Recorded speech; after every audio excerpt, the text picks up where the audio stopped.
Well. Lakers forever.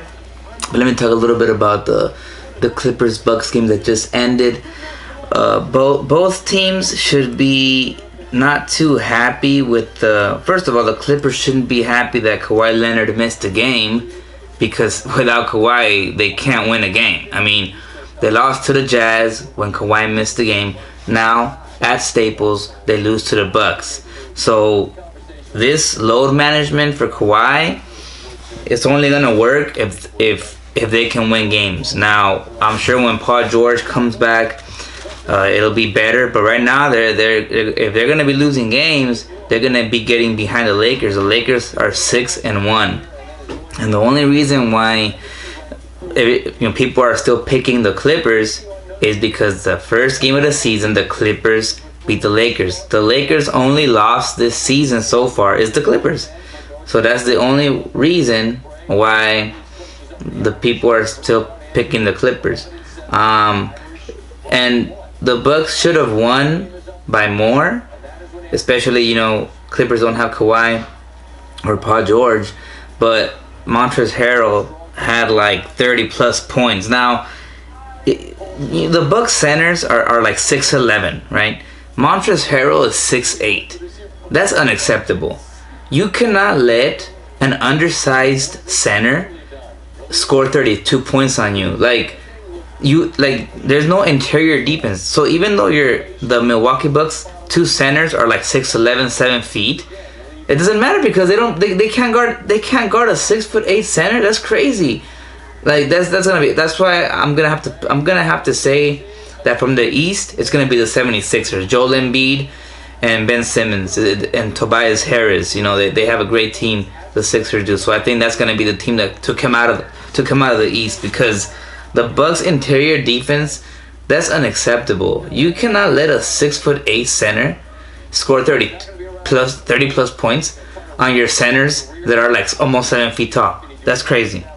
Giannis was 10 for 21, I believe, so he shot below 50%. But from 3-pointers, he shot pretty good. I think he was 4 for 7. But free throws, he was kind of suspect. And the Clippers wanted to foul him at the end of the game, but fortunately for Giannis, he was able to pass it to Middleton they can foul Middleton, because Middleton's an 85% free throw shooter, and he made both free throws. Anyway, so that was this game, Clippers Bucks. Like I said,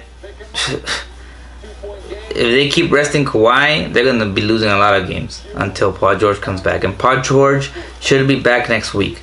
But we'll see how that goes. Now I'm excited to see Kawhi and Paul George back for the Clippers, because that's really gonna show us what they're capable of. The Clippers fight hard even without those guys. They fought hard this game.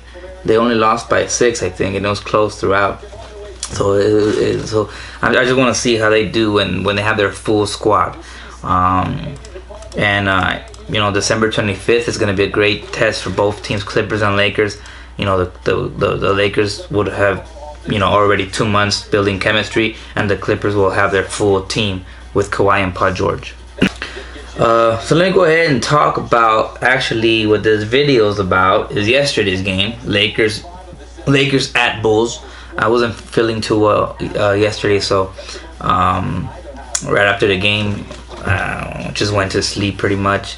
But Lakers won. Now the Lakers were down. It was up to they were down at 19 at one point, and I was like, dude,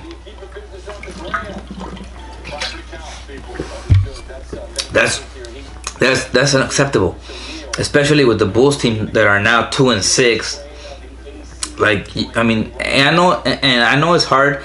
The Lakers have won 6 in a row, and the last 3 they have won on the road. They beat the Mavericks at Dallas, they beat the Spurs at San Antonio, and now they beat the Bulls in Chicago. So I know it's difficult it's already difficult to win 3 in a row, but especially on the road. So I understand that it was tough. But the Lakers were able to in the fourth quarter take over. The first quarter, the Lakers lost 29-24. Second quarter, that was a big one. They lost 36-24. The third quarter they won 32-28, and then finally the fourth quarter that's the fourth quarter was the difference. The bench came in 16-0 run. Kyle Kuzma, Quinn Cook, Dwight Howard, and the fourth quarter they won that quarter 38-19. Final score 118-112. That was yesterday. LeBron James, third consecutive triple double. That the last time a Laker did that was 1987 when Magic Johnson had 4 straight triple doubles. So a little good history there. But a lot of people are saying that the Clippers are a better team. The Clippers, and they have two All-Stars, 2 defensive-minded All-Stars. They have a great a team that's been together and have that chemistry. But at the end of the day, you have to beat Shaq and Kobe. You have to beat Kareem and Magic. You know what I mean? When in 2000, when the Lakers had Shaq and Kobe, right, and the Portland Trailblazers at that time, they were stacked. They had Damon Stoudemire, Scottie Pippen, Rasheed Wallace. They had Steve Smith. They had Arvydas Sabonis was like a 7 foot center. He was older, but he was big, so he was able to at least challenge Shaq in some way, kind of. And they were a deep team, and they had Scottie Pippen, who was still pretty good. He wasn't. I think he was like maybe 30 something, but that was a deep team. And I think that year that Rasheed was an All-Star, and I think maybe Scottie, but that was a deep team. But at the end of the day, even though they were deep, they had Detlef Schrempf, I believe, also, but they still had to beat Shaq and Kobe, and Shaq and Kobe was just too much. And that's what's gonna happen this year, I believe. That yes, the Clippers have a deep team. They have Kawhi, they have Paul George, and that's all gravy. But guess what? You have to beat Anthony Davis and LeBron James. That combination is gonna be deadly.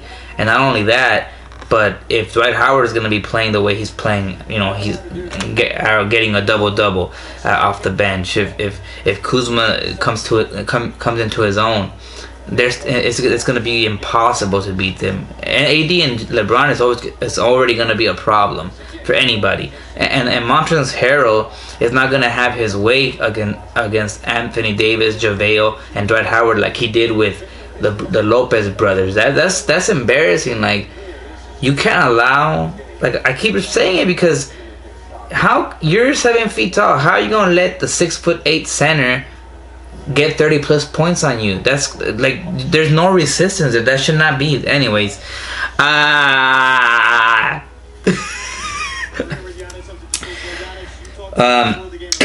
me see if I can see some of the box score here. So yesterday against the Lakers, LeBron had 30 points, 10 rebounds, 11 assists. Anthony Davis, 15 points, 7 rebounds, 3 assists. JaVale McGee, 10 points, 6 rebounds, 3 assists. Danny Green, 7 points, 4 rebounds, 2 assists. KCP, 8 points, 3 rebounds, 1 assist. Quinn Cook, 17 points. Wow, that's off the bench. Off the bench, Quinn Cook 17 points. Kuzma 15 points. Kuzma had 15 points and 4 rebounds. Alex Caruso 7 points, 3 rebounds. Dwight Howard 6 points, 6 rebounds. And Dwight Howard's big plays in the fourth quarter. Big plays. And when you come to the box score here and you see Dwight Howard only has 6 points, that sucks. But if you watch the game, he had a 3-point play late in the fourth quarter that's momentum changer. You know what I mean? That's big plays in the right moments, and he knows how to do that. You have to be a cerebral player to understand what's happening in the game and how to change the momentum. And Dwight Howard did a great job at that. And then Troy Daniels 3 points, 2 rebounds, 3 assists. Jared Dudley did not play, and that's all the players that played for the Bulls. Their leading scorer, Otto Porter Jr. with 18 points. Zach LaVine had 26 points, 7 rebounds, 7 assists. Wendell Carter Jr. had 11 points, 11 rebounds. Kobe White, a rookie, had 18 points, 5 rebounds, 4 assists. Thomas Satoransky had 7 points, 4 rebounds, 6 assists. Chris Dunn had 9 points. Let me see. Thaddeus Young had 8 points. Chandler Hutchinson had 5 points. So the leading scorer was Zach LaVine, and then Otto Porter Jr. and the rookie Kobe White. Team stats: Bulls shot 50% from the field. Lakers 48%. 3-pointers: Bulls shot 43%. Lakers 33%. Free throws: Bulls 12 out of 23, 52%. Lakers 17 out of 24, 70%. So we're talking about if the Bulls just make their free throws, they win the game. You know, you gotta make those free throws. It reminds me of 2002 Western Conference Finals Game 7, Lakers versus Sacramento. I don't know the real stats, but the Sacramento Kings had to have missed at least 20 free throws, and they only lost by like 6 points. So free throws are a big thing. That's free points right there, uncontested free shots, free points that you have to convert. Rebounds: 42 for the Bulls, 49 for the Lakers. Assists: 22 for the Bulls, 26 assists for the Lakers. Blocks: 4 for the Bulls, 10 blocks for the Lakers.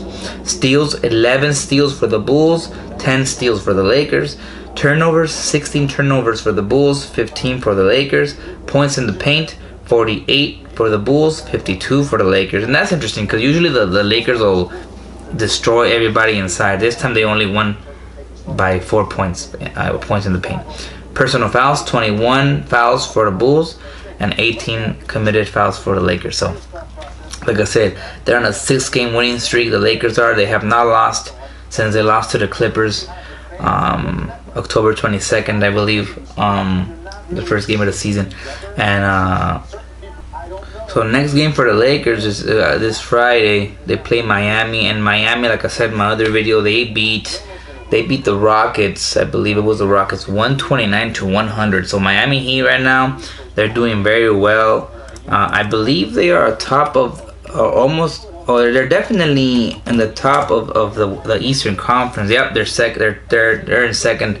They're 5-2 right now. They're second. Celtics are first at 5-1. Bucks fall to 3 at 5-2. Sixers are 5-2. Raptors are 5-2. I know it's early. Listen, it's November still, right? So at the end of the day, right now it's early.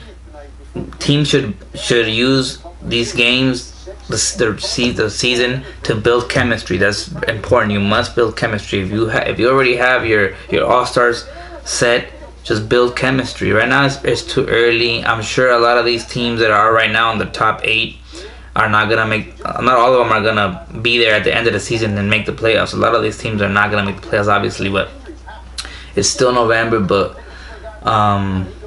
so far so good. And then Lakers, 6-1. They haven't been 6-1. I don't even know since when. Probably early 2010s. I don't know. But it's good. It's good to see them, be successful early in the season.